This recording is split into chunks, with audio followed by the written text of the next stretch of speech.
So, Caroline, we know that the optimal situation for mission trips is that it be an experience of mutuality and partnership between the folks going somewhere and the people they are meeting when they get there, as opposed to a top-down model, right, for mission where the privileged are coming to help a group of people.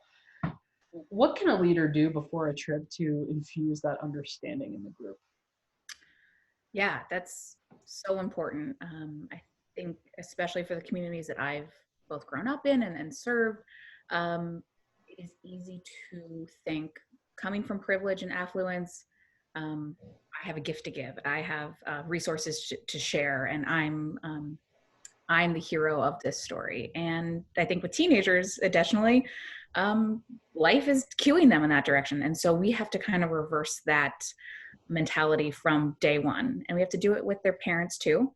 And so the language around this really matters. When you are talking about this program element coming up and what a service learning or a mission trip is about, from day one, from the first week of programming, from your parents meeting and all the literature that goes out, be consistent. Make sure that this is billed as an opportunity for your young person to be a recipient, to be taught, to be poured into, to learn, yes, to give of their time, but that they will be fed and spiritually nurtured, and try to reverse that cycle in all the ways that you can. We've used Trevor Hudson's A Mile in My Shoes, a book, several times, and he reframes it from, we would go as pilgrims, not tourists.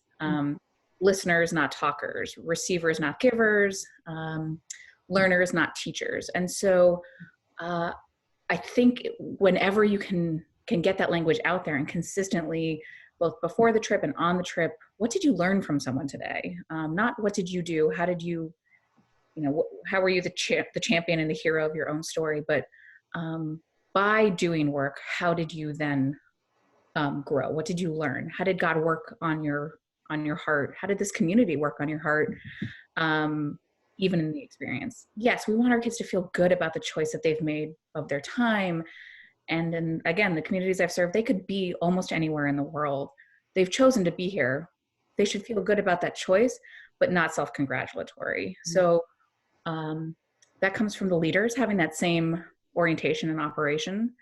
If you lead with a posture of service, and that rhythm, your kids will pick it up and they'll respond. I also think it's important to make sure your partner is on that same page. I remember being on a site visit once with an organization that said, we really liked when you called and said, we're looking for a partner.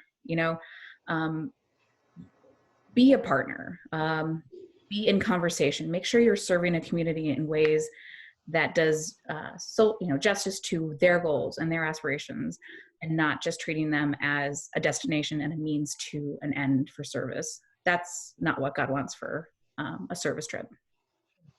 Yeah, thanks. Mm-hmm.